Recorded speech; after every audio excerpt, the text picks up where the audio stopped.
All right, welcome back everyone. We're working with the Typhoon again today.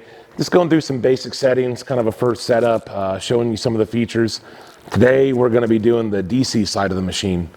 So let's get over to the machine and I'll run through all the settings real quick.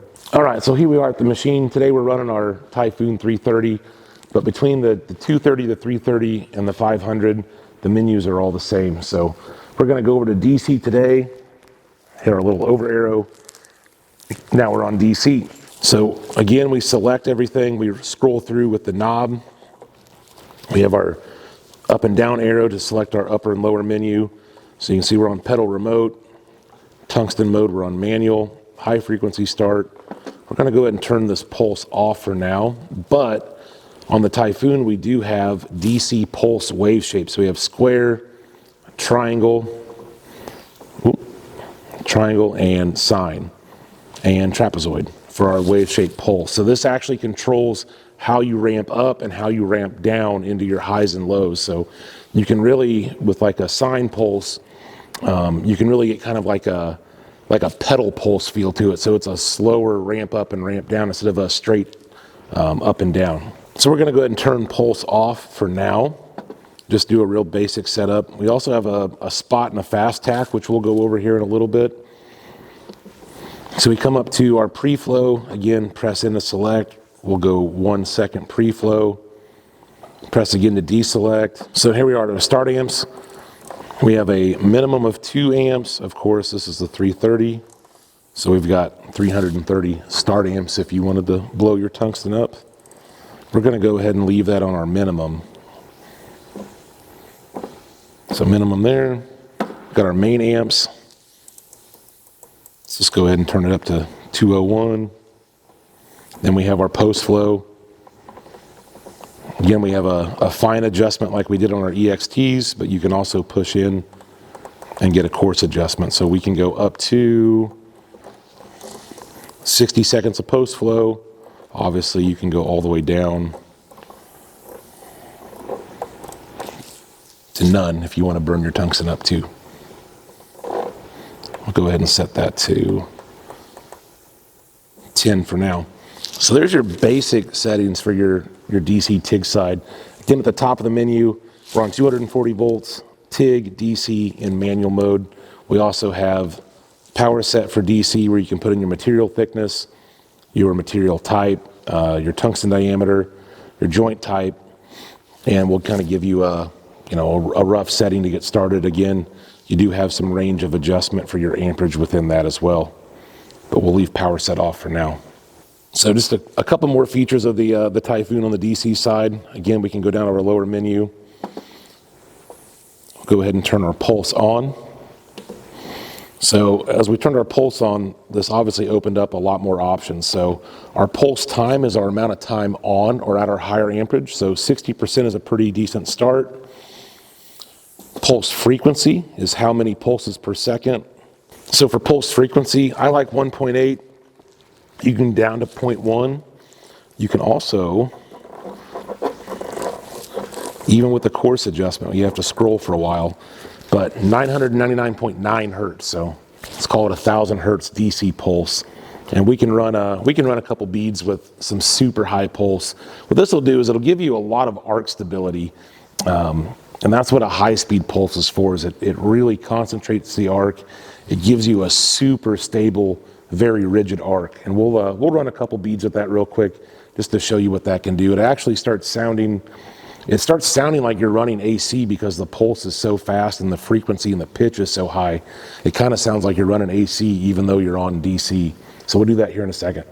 And our background amperage, that's what our amperage is on the low side based on a percentage of our main amps. So 30% is a pretty good start. That's kind of where I like it. So there's a real simple pulse profile setup. Again, we can also go down and we can change how our pulse ramps in and out from our high to lows with this DC pulse wave shape. I really like the feel of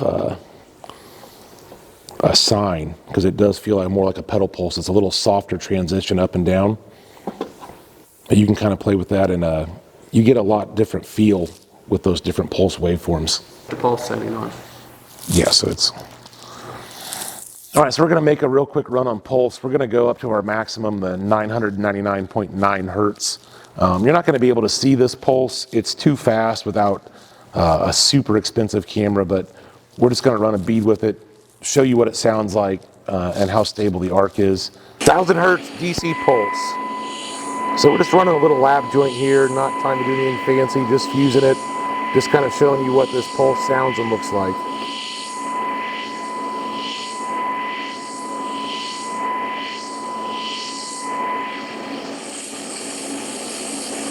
All right, the next feature we have is a spot and fast tack. So this is a pretty cool feature.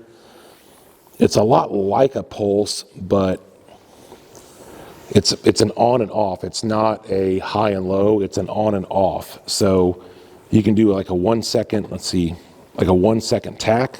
You can go up to 10 seconds. This is 10 seconds on. Obviously you can go down to 0.1, so that's a really fast, just a little blip of amperage. We'll just set that to 2.1 for now. This is your stitch timer. So this is your gap between your amperage. So you could have a 2 second tack time with a 5 second pause between each of those. We can also do fast tack instead of our spot or stitch timer. So now this is measured in milliseconds. So we can have an on time of 20 milliseconds all the way up to 250 down to 10 milliseconds. So this is 10 milliseconds on, and even you can basically do 1 millisecond between your 10 millisecond pulses all the way up to 250 milliseconds between each. And again, this is just an on or off. This is not a high and low pulse. This is an on and off pulse. And we'll run a couple beads with this here in a second where I can show you how fast this actually is. You can't even really see it once you start getting up in these like 10 millisecond pulse for, especially when you go down in timing. You know, we can go down to 1 millisecond, so 10 milliseconds on with a 1 millisecond pause between each one. It's so fast you really almost can't even see it. But this is what kind of your cold weld features. That's what this timing is really for. Is for a super fast, high intensity blast. If you're dealing with really thin material or delicate part, you can get a really super concentrated tack on this. All right, so that's just a real quick run through of all the DC features of the Typhoon.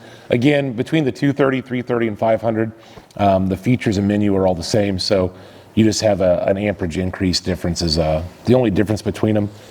Again, real quick run through. We're going to take a deeper dive in some of those features, but just wanted to show you how to access them, what they do, how to adjust them, just as a quick preview. So feel free to play with them. Reach out to me anytime you need something answered.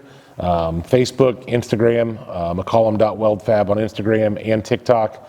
I'm the admin on both Everlast Facebook pages, so feel free to send me a message. Email address is Jesse, Jesse, at everlastwelders.com. And I'm also extension 223. If you have a question, feel free to reach out. We'll see you guys soon.